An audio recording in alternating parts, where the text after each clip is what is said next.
G'day guys, welcome back to another channel for me. This one's a little bit different, this one's a little bit more personal.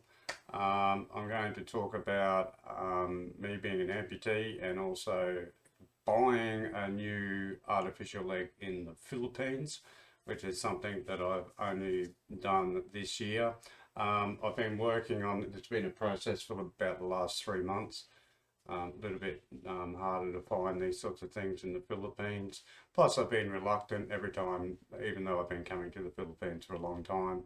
Every time I needed a new leg, I'd always go back to Australia and get one made there. I'll tell you a little bit about the processes and about how the differences are. You know, if you're an expat and you want to come to the Philippines, maybe even if you're buying your own legs in your own country, how much cheaper it is here, what sort of quality you'll get, that sort of stuff. So I'll just show you my existing leg. So this was made 5 years ago in Australia.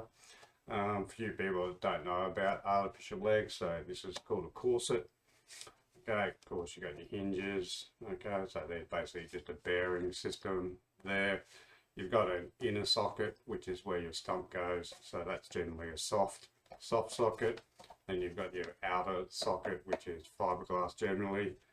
It encases all the componentry, like it holds this all to your socket. There's also like adjustments and stuff in here when you get your leg made. Then you've got all the good German stuff. You've got all the adapters and connectors for your pylon. Pylon goes down to an ankle. Okay, so all this is Otto box stuff. It's all German engineering, the best in the world. Everything's made from titanium or stainless steel. This shaft is actually, or this pylon's actually an aluminium one, but it's a thick schedule one because I'm pretty hard on my legs. So yeah, this has been a pretty good leg. I lost my leg in 1977, so a long time ago, and I was very young when I lost it. I was only 18 months old. So in Australia, you get free legs if you don't get compensation. So back in the 70s, no one even knew what insurance was, let alone having personal insurance about an accident that would happen at home. I lost my leg via a lawnmower. Okay, so pretty horrific thing to happen to a little baby. But anyway, that's what happens. Anyway, so I've never ever had to pay for my legs in Australia. I've always been, I was one of the few kids to lose or have an amputation. So I was put into the army, um, the Veteran Affairs for some reason, because they didn't really know what to do with me. Even at that time, most prostheticists didn't even have children's legs. They didn't know how to make them. So for the first few years of my life, I actually wore an adult leg, okay, which was a big, heavy, old leg. We'll get to that in a little bit. But yeah, like I said, this has been a pretty good leg. Almost entirely of the maybe 80, 90 legs that I've had in my lifetime, they've all been made by one guy. And I don't know if you can have a look at the angles on my leg. My knee is goes that way, and then my leg goes the opposite way. Sorry, because it's hard to do reverse. And also my knee is twisted in a bit, so it's extremely difficult to get the right lower limb go through. So yeah, he perfected it over a long time. He was the only one that could really do it. Even in his factory, other people in the factory tried, but he had to always correct it. So I've always got Jeff to make my leg, but 5 years ago he retired. Quite an elderly man now, and he actually prolonged his retirement just for me. He actually retired 10 years earlier, but he would come out and just make my leg particularly. So I've always had a love for the guy and what he's done for me and kept me going through the whole time since a little kid. But this leg was actually made by a South African guy. So my last leg of Jeff's broke down about 5 years ago. So I went back to Australia, and this guy did a really good job on this leg. Really comfortable. I haven't had any problems in 4 years with this leg. But anyway, so that's this one. So I need a spare leg because I don't want to be stuck in the Philippines and not being able to walk. So even though that leg is quite good, that's my everyday leg. I use it all the time. I still wanted a backup. So if something happens to that, I can send it away, get it fixed, and then I've still got a leg at home that I can use. So my wife found a guy on Facebook in the Philippines. There are a couple of clinics in Manila, one clinic in each of the major cities. And anyway, so this is a bit of a process. This has taken about 3 months total. So I first got the prototype of this one, and then I sent that one in to get a couple of repairs done on it. But anyway, this is what come back. So I've worn this leg as a prototype, but I haven't worn it as a finished product. But just immediately you can see that the quality is not as good just by looking at the two legs. Componentry wise, not as good either. But on the whole, for what it is, it's as a spare leg. Like I said, this is not going to be my regular leg. This will be a spare. When that one stuffs up, I can send that one in to be repaired, and then I also can get around the house and still drive a car and that sort of stuff.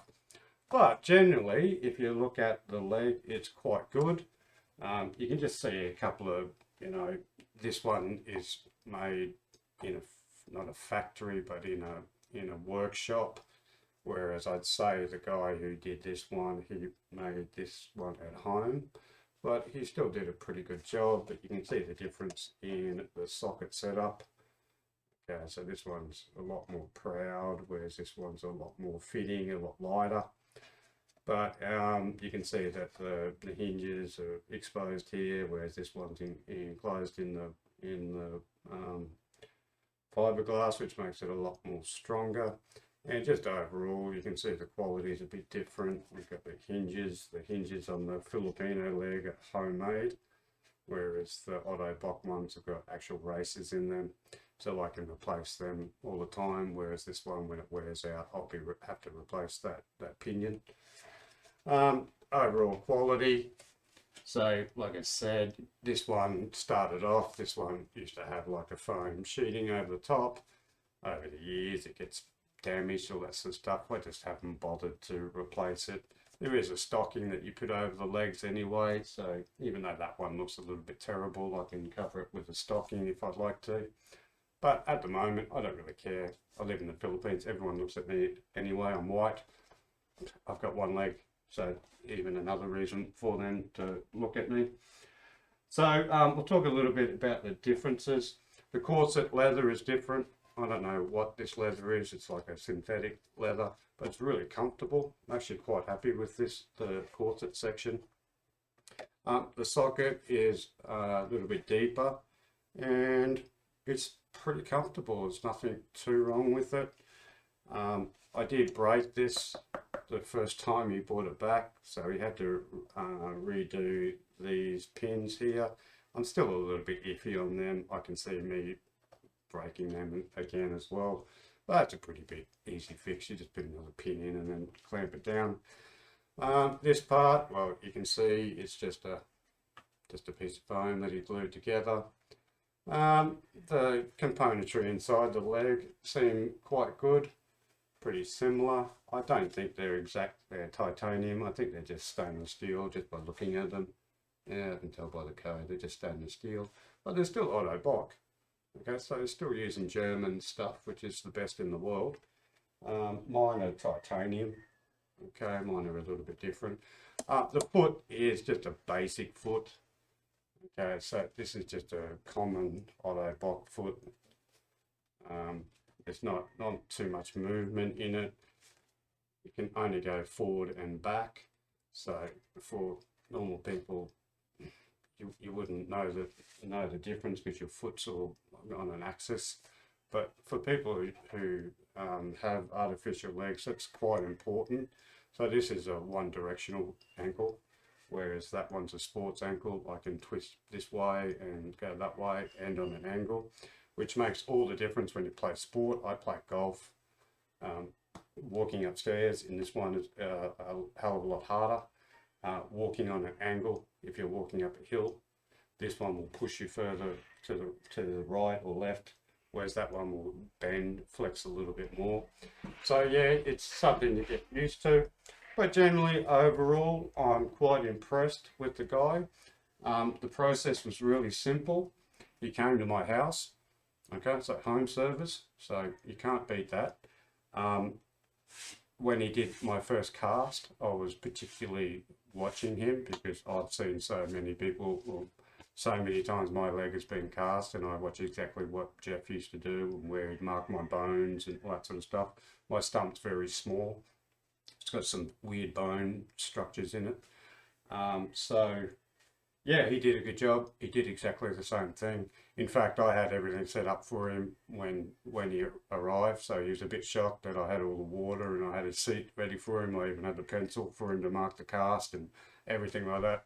He did everything right. He marked out everything, so he definitely knew what he was doing. And then he went away. He brought me back the stump, the socket. We did a first fitting. It broke.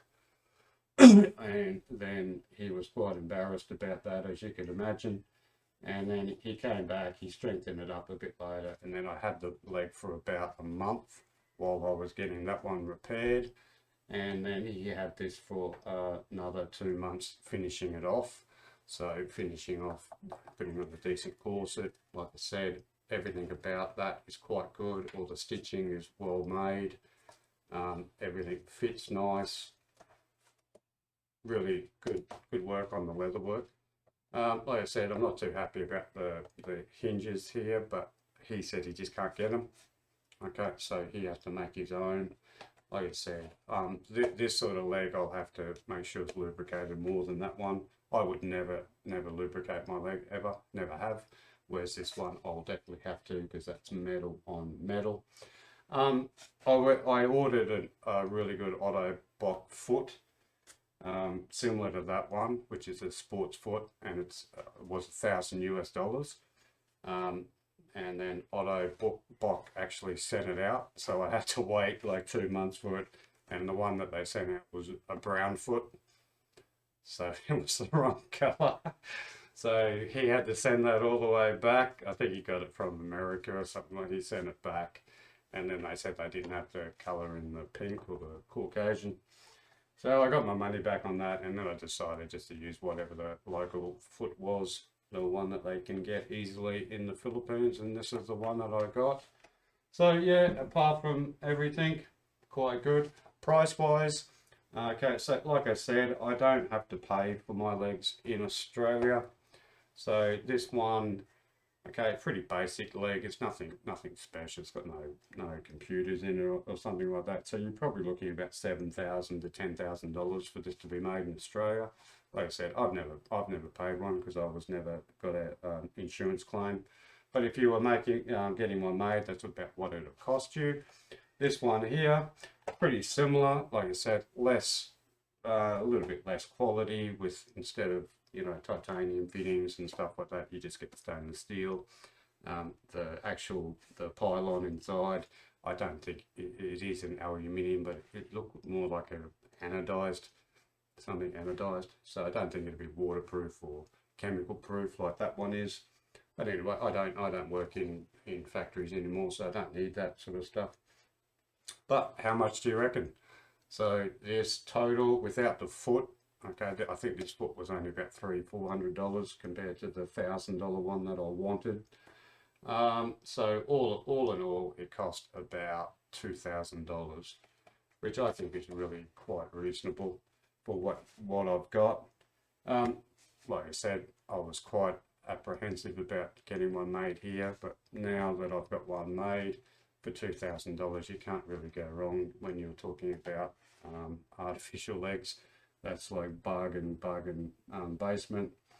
But like I said, we'll see. The proof will be in the pudding when I wear it for a long time, see how comfortable it is, see how my back feels on it. And yeah, so if you're looking to live overseas, I would imagine that the same sort of thing would happen in any of the Asian countries. Okay, Thailand or Indonesia would be a similar sort of thing. Yeah, but I'm quite happy with that. but maybe I'll do another video in 4 years time and we'll see what it looks like then. But anyway, hope this helps guys, and I'll catch you later. Like and subscribe.